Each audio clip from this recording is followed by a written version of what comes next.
علی بھی اگلا سوال ہے، بسم اللہ الرحمن الرحیم۔ وَلَقَدْ يَسَّرْنَا الْقُرْآنَ لِلذِّكْرِ فَهَلْ مِن مُدَّكِّرٍ کے ترجمہ میں کسی جگہ نصیحت کے لیے آسان کر دیا کہ الفاظ آتے ہیں، اور کسی جگہ یاد کرنے کے لیے آسان کر دیا، کون سے ترجمہ کو فالو کریں؟ یہ سر یہ قرآن شریف سے مولانا شریف کو نکالیں گے تو ترجمہ صحیح ہوگا نا۔ صحیح۔ پہلی بات ہے آپ نے بسم اللہ پڑھی، بسم اللہ سے زیادہ ضروری اعوذ باللہ پڑھنا ہے۔ سورۃ النحل میں ہے کہ جب بھی قرآن کی تلاوت کرو تو اعوذ باللہ من الشیطان الرجیم پڑھ لیا کرو، شیطان مردود کے اگینسٹ اللہ کی پناہ مانگ لیا کرو۔ تو سورہ التوبہ سے پہلے بھی اعوذ باللہ پڑھنی چاہیے، البتہ جب سٹارٹ کر رہے ہو تو بسم اللہ کے بغیر پڑھیں، اگر بیچ میں سے آپ پڑھ رہے ہیں تو بسم اللہ بھی پڑھ سکتے ہیں سورہ توبہ میں بھی۔ تو ایک میں نے شرعی مسئلہ بھی آپ کو بتا دیا اس میں۔ جزاکم اللہ خیر۔ تو یہ جو وَلَقَدْ يَسَّرْنَا الْقُرْآنَ لِلذِّكْرِ فَهَلْ مِن مُدَّكِرٍ جو قرآن میں آیت ہے، یہ کم از کم 5 دفعہ ریپیٹ ہوئی ہے سورۃ القمر میں۔ ہم نے قرآن نصیحت کے لیے آسان کر دیا تو ہے کوئی سمجھنے والا؟ یہ ہے اس کا مطلب۔ وَلَقَدْ يَسَّرْنَا الْقُرْآنَ لِلذِّكْرِ، ذکر عربی میں کس کو کہتے ہیں؟ یاد دہانی کو۔ جو بھی آپ ذکر کرتے ہیں سبحان اللہ الحمدللہ، اسے ذکر کیوں کہتے ہیں؟ اللہ کی یاد۔ قرآن میں ہے اِنَّا نَحْنُ نَزَّلْنَا الذِّكْرَ وَإِنَّا لَهُ لَحَافِظُونَ، سورۃ الحجر آیت نمبر 9۔ اس الذکر سب سے بڑی یاد دہانی کو ہم نے نازل کیا، ہم اس کی حفاظت کرنے والے۔ یہ یاد دہانی کس چیز کی ہے؟ آخرت کی، اللہ کی یاد۔ صحیح۔ تو جب ذکر کا لفظ موجود ہے، یہ اصل میں 2 نمبری پتہ کیا ہوئی ہے؟ یاد دہانی لفظ جو ہے نا، اس سے انہوں نے 2 مقصد اچیو کر لیے ہیں۔ اپنی پبلک کو بھی گولی کروا دی ہے اور ہمارے جیسے لوگوں کو بھی گولی کرانے کی کوشش کی۔ سر سانو کرا نہیں سکتے، صرف کوشش کرتے ہو، سانو نہیں کرا سکتے۔ کیوں؟ کیونکہ نام ہے بابی، نام ہے بابی، میں ہوں مسلم علمی کتابی۔ انہوں نے پتہ کیا کیا ہے؟ ہم نے قرآن یاد دہانی کے لیے آسان کر دیا ہے، کوئی یاد کرنے والا؟ اس سے ایک عام آدمی کیا سمجھے گا؟ ہم نے قرآن حفظ کرنے کے لیے آسان کر دیا، یہی سمجھے گا نا۔ انہوں نے بڑی چلاکی کی آپ سے کہ یاد دہانی سے مراد ہے کسی کو یاد کروانا۔ میں اگر آپ کو کوئی یاد کرنا یا ایسا، اس کا کیا مطلب ہے؟ میں آپ کو نصیحت کر رہا ہوں۔ یاد کرنا، پچھلی بار تو موٹر سائیکل اتنا تیز چلا رہا تھا، تیرا ایکسیڈنٹ ہوا، تو یہ جو میں یاد دہانی کروا رہا ہوں اس کو کیا کر رہا ہوں؟ نصیحت۔ نصیحت کے لیے انہوں نے ایڈی مشکل اردو کٹی کہ تاکہ کسی قرآن کو ترجمہ نہ پڑھ ہی نہ لے۔ اور جب ہم یہ کہ آپ نے ترجمہ غلط کیا، وہ کہیں گے جی ہم نے دیکھا نا یاد دہانی کیا ہوا ہے نا، یعنی نصیحت۔ اور عام آدمی سمجھتا ہے قرآن حفظ کرنے کے لیے آسان ہے، تو ہے کوئی حفظ کرنے والا؟ اور اللہ نے کیا کہا تھا؟ قرآن ہم نے یاد دہانی نصیحت کے لیے آسان کر دیا، ہے کوئی نصیحت حاصل کرنے والا؟ قرآن نصیحت کے لیے دنیا کی آسان ترین کتاب ہے، اور اس کا پرائمری مقصد بھی نصیحت ہے۔ باقی جو مسائل ہیں وہ تو عام بندے کی ضرورت، ہر بندے کی نہیں ہوں گے، کسی کسی کی ہوں گے۔ اگر آپ کہیں گے ایک عالم جو ہے وہ مجھے ایمبریولوجی سمجھانا شروع کر دے قرآن سے، یا جیولوجی، وہ تو پھر سمجھا بیٹھا، ٹھیک ہے نا۔ لیکن ایک عام آدمی بھی جو اردو پڑھ سکتا ہے وہ آپ کو بتا سکتا ہے قرآن کہتا ہے کہ دنیا کی زندگی عارضی ہے، اصل زندگی آخرت کی ہے، نبیوں کی پیروی کرو، ماں باپ کی اطاعت کرو، اسی طریقے سے زنا سے بچو، چوری سے بچو، یہ سارے کے ساری چیزیں تو عام آدمی بھی نصیحت والی۔ تو یہ قرآن میں یہ جو آیت کا ترجمہ ہے، نصیحت کے لیے قرآن آسان کر دیا۔ مسئلہ نمبر 115 میرا دیکھ رہے ہیں، اور انشاءاللہ یہ محفل قرآن جب ہوگی نا اس وقت یہ ساری انجینئرنگ ہوگی، یہ والی بھی جو انہوں نے یہ بےایمانیاں کی ہوئی ہیں، ترجمہ ہی بدل دیا ہے، اور ایسا بدلا ہے اٹھو مت بیٹھو پتہ ہی نہ چلے۔ یہ طریقہ واردات ہوتا ہے نا، جیسے بارش شریف میں لکھا ہے قبروں کا طواف تعظیمی حرام ہے، البتہ اگر برکت کے لیے گردے مزار پھرے تو حرج نہیں۔ ہوں کہڑے پاسے جائے بندہ؟ ایک عام آدمی پوچھ لے کہ یار آپ نے جو ہے وہ لکھ دیا ہے جی گردے مزار برکت کے لیے پھیلا جا سکتا ہے، تو اس کو کیا جواب دیں گے؟ اس کو کہیں گے یار پیچھے پڑھو نا، میں لکھا نا طواف تعظیمی حرام ہے۔ الزام لگا رہے ہیں علماء ہوتے، اور کوئی طواف والا آ جائے کہ آپ نے لکھا جی طواف تعظیمی حرام ہے قبر کا، کہیں گے سر آگے بھی پڑھو نا کہ گردے مزار اگر برکت کے لیے پھرے تو ٹھیک ہے، اٹھو مت بیٹھو۔ یہی کام المہند مفند میں انہوں نے کیا ہے۔ وہ کہتے ہیں رہا بزرگان دین کی قبروں اور سینوں سے فیض حاصل کرنا۔ آپ سینے سے پتہ نہیں ٹیکا لگا کے فیض نکالتے ہیں، ٹھیک ہے، کیونکہ اگر ان کی تعلیمات سے حاصل کرنا ہے وہ تو زبان سے بولیں گے تو حاصل ہوگا نا، سینے سے کیسے کوئی چیز نکالی جاتی ہے؟ ٹھیک ہے، میں اس میں لفظ نہیں بولنا چاہتا، مطلب وہ انہوں نے دودھ تو نہیں پلانا، ٹھیک ہے، سینے سے فیض کیسے حاصل کریں گے؟ سیدھے مراد یہ ہے کہ وہ جب جفی ڈالیں گے اور سارا علم ٹرانسفر کر دیں گے، وہ یہ کہنا چاہ رہے ہوتے ہیں۔ تو لکھا ہے کہ رہا قبروں اور سینوں سے فیض، تو ہم اس کو جائز سمجھتے ہیں مگر خواص کے طریقے سے، اس طریقے سے نہیں جس طرح عام بندے کرتے ہیں۔ کتنی بڑی انجینئرنگ کرنے کی کوشش کی ہے، لیکن سر تسی انجینئر تے ہے نہیں ہو، تسی انجینئرنگ کر ہی نہیں سکتے، تو اڈے نال انجینئرنگ ہوئے گی انشاءاللہ تعالی 22 نمبر مرتبان دے ذریعے۔ احمد دیوا تھوڑا اسلام بھی سنا دینا ہے 22 نمبر مرتبان والا۔ اچھا تو یہ کس طرح کہ جب کوئی شخص جائے گا اور کہے گا جی آپ نے کیا لکھ دیا قبروں سے فیض، یہ تو بریلویوں والا کام ہے، وہ کہیں گے سر آپ دیکھیں ہم نے لکھا ہے کہ عام طریقے سے جو ہو رہا ہے نا وہ غلط، ہم بھی اس کو کہتے ہیں، یہ خاص طریقے سے۔ خاص طریقہ کیڑا ہے وہ میں پھر دسیا، بس میں نے ریسرچ پیپر نمبر 6 لکھا ہے کہ شریف تھانوی صاحب کے ایک پیر بھائی تھے، وہ ان کی قبر کے اوپر شریف تھانوی صاحب کہتے ہیں جا کے کہتے تھے، اور قبر سے ان کو روزانہ ایک روٹی مل جایا کرتی تھی۔ میں نے سارے واقعات پھر لکھے ہیں، یہ نہیں بتاتے تھے، ہم نے کہا آپ کے خواص کے طریقے کے آپ کو خواص بتا دیتے ہیں۔ ریسرچ پیپر نمبر 6 پڑھ لیں کہ آپ کے بزرگ بھی اسی طریقے سے فائدہ حاصل کرتے تھے جس طرح عوام کرتی ہے۔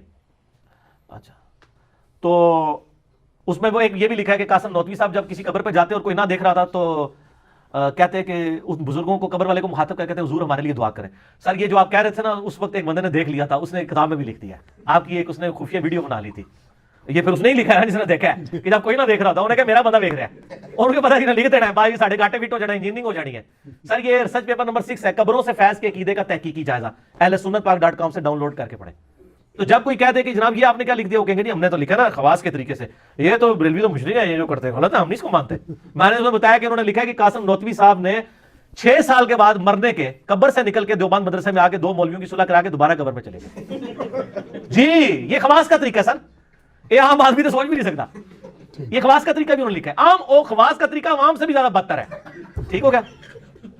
تو یہ سارے واقعات انہوں نے لکھے میں, انشاءاللہ تعالی اس کی بھی انجینئرنگ کبھی ہم نے ریسرچ پیپر میں تو کر دی ہے. اب اگر کوئی بندہ چلا گیا اور وہ کہے کہ جی آپ تو بزرگوں کو نہیں مانتے ہیں, یہ آپ دیکھیں آپ نے لکھا کہ جی جناب ہم بزرگوں سے یعنی یہ جو عوام الناس طریقہ سے کر رہی ہے غلط ہے, تو اس کو کہیں دیکھیں ہم نے لکھا ہے جائز بھی ہے. ہم بالکل ہم وابی نہیں ہیں. المحنت کا پورا ٹاپک یہ ہے کہ ہم وابی نہیں ہیں, ہمیں وابی نہ کہو. سر اسی بھی وابی بھی نہیں ہے, نہ اسی بابی ہیں, آپ بابی ہیں, آپ کو لکھنا چاہیے تھا ہم بابی ہیں. ٹھیک ہے, لیکن ہم تو نہ وابی نہ بابی, نہ میں وابی نہ میں بابی, میں ہوں مسلم علم کتابی. تو سر یہ طریقہ واردات ہوتا ہے. یہ مفتی منیب الرحمان حافظہ اللہ تعالی جو پچھلے 20 سال سے رویت ہلال کمیٹی کے چیئرمین ہیں, ان کے اوپر میرا ایک یوٹیوب پہ کلپ بھی ہے, مفتی منیب الرحمان کا امام کعبہ پر فتویٰ, لاکھوں لوگوں نے یوٹیوب پہ دیکھا ہے. ان سے جیو کے انٹرٹینمنٹ چینل کے اوپر کسی نے سوال پوچھا کہ امام کعبہ کے پیچھے نماز ہو جاتی ہے. سر یہ کوئی 4 آرڈر ڈیفرنشیل ایکویشن تو اس نے آپ سے نہیں پوچھی تھی, یا اس نے یہ تو نہیں پوچھا تھا کہ زمین کا سرکمفرنس کتنا ہے, کیا آپ سوچ میں پڑ گئے. انہوں نے جواب تو یہی دینا چاہیے تھا کہ ہو جاتی ہے یا نہیں ہوتی, لیکن انہوں نے وہی کام کیا, زوم والی جملہ بول دیں. ان کا اگر آپ کا دل مانتا ہے تو پڑھ لے, اگر دل نہیں مانتا تو نہ پڑھے, آئے صدقے جاواں. لیکن سر اس کی انجینئرنگ میں کرتا ہوں, یہ کتنی معرفت والا جملہ انہوں نے بولا ہے, اس کے اندر کیا قیامت مضمر ہے. اس کا جواب یہ ہونا چاہیے تھا کہ ہو جاتی ہے نماز, اس کا جواب تو یہ ہونا چاہیے تھا یار خانہ کعبہ شریف کا امام ہے پڑھ لو, یا یہ کہہ دو کہ وہ نجدی گستاخ ہے اس کے پیچھے نہیں ہوتی. لیکن جواب ایسے دیا دونوں پارٹیاں خوش. کس طرح؟ جب میں جا کے پوچھوں گا مفتی صاحب آپ کو تو کہنا چاہیے تھا امام کعبہ کے پیچھے نماز ہو جاتی ہے, آپ نے یہ کہا اگر دل مانتا ہے, تو کہیں گے دیکھیں انجینئر صاحب کس کا دل چاہے گا کہ امام کعبہ کے پیچھے نماز نہ پڑھے, اللہ نے اس کو وہاں پر امام رکھا ہے, کوئی بدبخت ہی ہوگا کہ وہ نماز نہ پڑھے. تو میں نے یہی کہا ہے, آپ کو سمجھ نہیں آئی. اور اگر کوئی بریلوی چلا گیا اور اس نے پوچھ لیا کہ سر آپ نے اس گستاخ نجدی کے پیچھے نماز کو صحیح کہا ہے, ان نجدیوں کے پیچھے, تو کہا بیٹا میں نے یہ تو نہیں کہا, میں نے تو کہا اگر دل مانے. کس کا دل مانے گا ان گستاخوں کے پیچھے نماز پڑھے؟ جس کے دل میں اتنا سا بھی ایمان موجود ہے وہ کبھی گستاخ کے پیچھے نماز نہیں پڑھے گا. یہ سر یہ طریقہ واردات ہوتا ہے. لیکن ان معرفت کے جملوں کو وہی بندہ پکڑ سکتا ہے جس نے زندگی میں ایک دفعہ جھوم کے کہا ہو نہ میں وابی نہ میں بابی, میں ہوں مسلم علمی کتاب, نہ میں بابوں کا دفاع کرتا ہوں, نہ میں وابی ہوں نہ بابی ہوں. وہ ہمارے وہ شہزاد بھائی نے ایک لطیفہ سنایا تھا, کدھر تھا, کراچی تھا, اور شیعہ کی مسجد, ایک شیعہ بھائی جو ہے وہ دیوبندیوں کی مسجد میں نماز پڑھنے کے لیے چلے گئے. تو مسجد تھی وہ سٹانچ قسم کے دیوبندیوں کی نا. اب آپ کو پتا ہے شیعہ رفع الیدین سے نماز پڑھتے ہیں اور ہاتھ چھوڑ کے, حنفی جو ہے بغیر رفع الیدین کے پڑھتے ہیں اور ہاتھ نیچے باندھ کے. اب جس شیعہ نے پہلے نہ دیکھا ہو کہ حنفی کس طرح نماز پڑھتے ہیں تو وہ کہے گا یار یہ کس طریقے سے نماز پڑھ رہا ہے, اور جس حنفی نے نہ دیکھا ہو شیعہ کس طریقے سے نماز پڑھتے ہیں تو وہ کہے گا یار یہ کس طریقے سے نماز پڑھ رہا ہے. تو وہ بندہ جب نماز پڑھ کے فارغ ہوا تو اس کو 5-6 وہ داڑیوں والے بڑے بڑے پرنوں والوں نے گھیر لیا اور کہا جی یہ تو کس طرح نماز پڑھ رہا ہے. کہتا میں بھی تو پوچھنے لگا تھا تسی کس طریقے سے نماز پڑھ رہے ہو. کہتا میں بھی آپ سے یہی سوال کرنے لگا تھا کہ تسی کس طریقے سے نماز پڑھی ہے. ٹھیک ہے, تو جس طرح آپ سوچ رہے ہیں کسی کے بارے میں تو سر آپ کے بارے میں بھی لوگ یہی کچھ سوچ رہے ہیں. اگر آپ کہہ رہے ہیں نا سوائے ابلیس کے جہاں میں سبھی تو خوشیاں منا رہے ہیں, تو سر وہ بھی آپ کے بارے میں یہی سوچ رہے ہیں کہ آپ بھی ابلیس والا کام کر رہے ہیں. دونوں ایک دوسرے کو ابلیس کہہ رہے ہیں. اگر حسام الحرمین میں یہ لکھا ہے کہ یہ واجب القتل ہے دیوبندی, تو المحند المفند میں بھی لکھا ہوا ہے کہ بریلویوں کے جو بڑے بزرگ ہیں یہ شیطانی لشکر ہے جو ہم پہ حملہ آور ہو گیا. تو دونوں نے ایک دوسرے کو ٹائٹل دیے ہوئے. سر پھر ہم تو پھر آپ کو پتہ نا عزب عالی کرتے ہیں سوالات کے ساتھ. اس کو مجلس اس لیے بنایا تھا کہ لائٹر موڈ میں چیزیں کنوے ہوں, کسی طریقے سے دماغ میں ڈرل ہو اور مرنے سے پہلے پہلے آپ کو بات سمجھ آ جائے. کسی کو کوئی بات سمجھ آ جاتی ہے, کسی کو کوئی بات سمجھ آ جاتی ہے. چھوٹی سی بات لوگوں کو ٹریگر کر جاتی ہے. میں آپ کو بتاؤں میری اپنی زندگی میں ایک چھوٹی سی بات جس نے مجھے ٹریگر کیا. میرے ایک آفس کے کولیگ تھے, نئی نئی انہوں نے داڑھی رکھی, ان کے والد صاحب تعویذ دھاگے کا کام کرتے تھے, تو وہ نئے نئے اس طرف آئے, نماز پہلے پڑھتے تھے. مجھے انہوں نے 5,000 روپیہ دیا. یہ میں بات کروں 2007 کی, 2007 کی. اس زمانے میں 5,000 روپیہ, آج 11 نومبر 2018 ہے. مجھے کہتے ہیں جی میں اب دین کی طرف آیا ہوں تو داڑھی رکھ لی, لوگ مجھ سے مسائل پوچھیں گے, تو آپ نہ مجھے کتابیں دین کے اوپر لا کے دیں کوئی، میں پڑھ لوں تاکہ مجھے مسئلے پہلے ہی پتا ہوں. تو سارے ہم بھی بابی تھے اس وقت، ٹھیک ہے نا. تو میں نے جناب ان کے لیے بار شریعت خریدی. اچھا جی، اس طریقے سے ملفوظات اعلیٰ حضرت، احکام شریعت، قرآن بھی اس نے ان کو خرید کے دیا، کیونکہ یہ تو ظاہر ڈائریکٹ پڑھنے سے انسان گمراہ ہو جاتا ہے نا. سمجھا کرو نا، تو یہی کہہ رہے ہوتے ہیں نا، ہم بھی یہی کہتے تھے. اچھا تو اس کو کتابیں، میں ابھی بھی، وہ بھی میرے ساتھ ہی ریورٹ ہوا ہے نا. ابھی ہم ایک دوسرے کا بڑا مذاق اڑاتے ہیں، تو میں اس کو کہتا ہوں تم میرے لیے ہدایت کا سبب بنے ہو. ہوا یہ کہ اس ملفوظات اعلیٰ حضرت میں وہ عبارت آتی ہے نا کہ نبیوں کی بیویاں قبروں میں پیش کی جاتی ہیں، ان کے ساتھ شباشی کرتے ہیں، نعوذ باللہ. یہ عبارت نا اس نے کہیں پڑھی، تو بیچارہ دنیا دار بندہ تھا، اس نے انڈر لائن کر لی. اگلے دن آفس میں آ کے مجھے کہتا ہے یار یہ مروکیڑی کتاب تو لے کے دیتی ہے اللہ کے بندے، دیکھے اس کے لکھے ہے. میں نے کہا کیا لکھا ہے؟ کہنا نہیں پہلے مجھے بتاؤ، اگر کوئی کہے کہ نبیوں کی بیویوں کو قبروں میں پیش کیا جاتا ہے ان کے ساتھ شباشی. میں نے کہا استغفر اللہ، اتنی گستاخانہ بات لکھی ہوئی ہے. تو اس نے نا کہا یہ آپ کے اعلیٰ حضرت نے لکھی ہوئی ہے ملفوظات میں. مسئلہ 71 ہے میرا، انڈیا اور پاکستان کے بزرگوں کی 19 گستاخانہ عبارات کا تحقیقی جائزہ، جو سر سینکڑوں نہیں ہزاروں لوگوں کی اصلاح کا سبب ایک لیکچر بنا ہے الحمدللہ. مجھے وہ کہتا ہے یہ دیکھو لکھا ہے.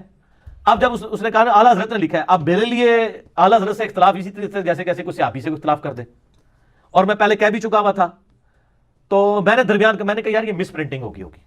وہ کہتا ہے یار مس پرنٹنگ کو چھوڑو، اگر یہ انہوں نے لکھا ہے تو یہ غلط ہے. میں نے کہا غلط ہے، انہوں نے بھی لکھا ہے. بس سر یہ ایک قبولیت کا لمحہ تھا، اللہ نے میری بات سن لی کہ میں غلط کو غلط کہنے کی جرت رکھتا ہوں. جب پہلی دفعہ میرے سامنے آیا، میں کتنے دن پریشان رہا کہ یار اتنے بڑے بڑے بزرگ بھی غلطیاں کرتے ہیں. تو میں نے پھر تحقیق شروع کی. اسی دوران میں نے قرآن حکیم کا ترجمہ جو ہے نا پری ڈیٹرمنٹ رزلٹس کے بغیر پڑھنا شروع کیا. آہستہ آہستہ چیزیں سمجھ آنا شروع کی. اور آج آپ دیکھ رہے ہیں کہ پوری دنیا میں انجینئر ہو رہی ہے. اس لیے نہیں کہ میری کو تعریف کر رہے ہیں، اس لیے وہ کہتے ہیں یار ایک ایڈی شے آ گئی ہے. وہ جو انجینئر کا فطرہ اٹھا ہے نا، وہ اہل حدیث تو ہم سے زیادہ پریشان ہے. سر تمہاری پریشانی بھی نظر آ رہی ہے. تو سر وہ ہر گلی سے جو انجینئر نکل رہا ہے وہ اس لیے نکل رہا ہے کہ ہر گلی میں ایسے لوگ موجود ہیں جن کے دماغ میں ڈرل اور ان کو بات سمجھ آ جاتی ہے. ایک جملہ کسی کی زندگی بدل سکتا ہے. آپ دیکھیں نا، اوس اور خزرج کی جب لڑائیاں ہوتی تھی یہودیوں کے ساتھ، یہ جنگجو لوگ تھے، ہمیشہ جیت جاتے تھے. تو یہودی کہتے تھے بچو جی اڑتے تسی جیت جاندے ہو، جب آخری نبی آئیں گے نا ہم ان کے ساتھ ملیں گے، پوری دنیا کو فتح ہم کریں گے، تو پھر ہمارا مقابلہ تم نہیں کر سکو گے. یہ یہودی ان کو تڑی لگاتے تھے. قرآن میں بھی اشارتاً ذکر ہے کہ اس نبی کے آنے سے پہلے سورۃ البقرہ میں تم اس نبی کے وسیلے سے اللہ کی طرف دعائیں کیا کرتے تھے، اس حوالے سے کہ اللہ اس نبی کو جلدی جلدی بھیج. اور آج جب وہ نبی آ گیا تو تم پہلے منکر ہو گئے یہودیوں. اچھا اب جب اوس اور خزرج حج کرنے کے لیے گئے نا مکہ اور مدینہ شریف سے، وہاں ان کو پتہ چلا کہ ایک پیغمبر ہونے کا دعویٰ کر رہا ہے شخص محمد ابن عبداللہ، اور نبی علیہ السلام بھی مشرکین عرب کے خیموں میں جا کے ان کو اللہ کی بات کرتے تھے. حج کے موقع کے اوپر چونکہ پورے عرب سے لوگ آتے تھے، حضور کہتے تھے چلو یار انہوں نے میری بات نہیں سنی، یہی سن لیں. جس طرح ہم کہتے ہیں چلو یار جہلم کے لوگوں نے سنی، آپ یوٹیوب پہ ویڈیو بنا کے ڈال دیں، تو پوری دنیا نے سن لی. آپ جہلم والوں نے بھی دیکھا دیکھی سننی شروع کر دی. اینڈ پہ جس طرح فتح مکہ کے بعد اہل عرب نے بھی اسلام قبول کر لیا. تو نبی علیہ السلام کہتے ہیں چلو یار یہ میری بات سن لیں. اور ابو لہب خبیث پیچھے پیچھے چلتا تھا، وہ کہتا تھا یہ میرا بھتیجا ہے، یہ پاگل ہو گیا، اس کی بات نہ سنو. نبی علیہ السلام پھر بھی ڈٹائی کے ساتھ بات کرتے جا رہے ہیں پورے ڈٹے ہوئے اپنے اس حق کے اوپر. تو وہاں پہ اوس اور خزرج نے جب سنا نا، انہوں نے کہا یار یہ تو لگتا ہے وہی نبی ہیں جن کے بارے میں یہودی ہمیں تڑی لگاتے تھے کہ ہم اس کے اوپر ایمان لائیں گے اور ہم پوری دنیا پہ قبضہ کر لیں گے. تو انہوں نے کہا پہلے اس سے کہ یہودی ان پر ایمان لائیں، ہم کیوں نہ مسلمان ہو جائیں. وہ ہدایت جو ڈائریکٹلی یہودیوں کی کتابوں میں تھی، وہ انڈائریکٹلی اوس اور خزرج کے لیے اسلام قبول کرنے کا سبب بن گئی، اور یہودی مر گئے. ہائے ہائے ہائے. قرآن کی تفسیر لکھنے والے ایاک نعبد و ایاک نستعین بابوں کو پکارتے مر گئے. ان کا ترجمہ پڑھ کے لوگوں نے اللہ کو پکارنا شروع کر دیا. یہ قسمت کی بات ہے سر.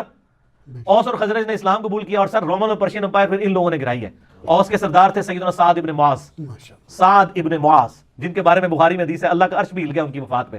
غزوہ خندق پہ ان کو تیر لگا تھا نا، عمر سیریز میں سر انہوں نے وہ منظر فلمایا ہے، تو وہ رگ جاری ہو گئی تھی ان کی، تو اسی پہ ان کی شہادت ہوگی.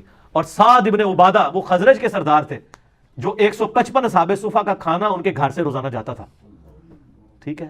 حضرت ابو دردہ، حضرت ابو ہریرہ، ان لوگوں کی فائنینشل سپورٹ کرنے والے حضرت سعد ابن عبادہ تھے رضی اللہ تعالیٰ عنہ. تو سر ان لوگوں نے بات کسی اور کو سمجھائی گئی، تبدیلی کہیں اور آ گئی. بک کہاں اور تھی، تبدیلی کہیں اور آ گئی. اس لیے آپ کو کہا جاتا ہے آپ سچی بات کریں تو انشاءاللہ تعالیٰ بات پھیلے گی. ٹھیک ہے جی. اللہ تعالیٰ سے دعا ہے جو حق بات میں نے کہی اللہ تعالیٰ ہمارے دلوں میں راسخ فرمائے. آمین ثم آمین. اگر جس بات میں میرے منہ سے غلط بات نکل گئی اللہ تعالیٰ ہمارے دلوں سے معاف کر دے اور ہمیں کتاب و سنت کی تعلیمات پر عمل کر کے دوسرے بھائیوں تک پہنچانے کی توفیق عطا فرمائے. سبحانک اللہم و بحمدک اشہد ان لا الہ الا انت استغفرک و اتوب الیک وما علینا الا البلاغ المبین. جزاکم اللہ خیر. جزاکم اللہ خیر.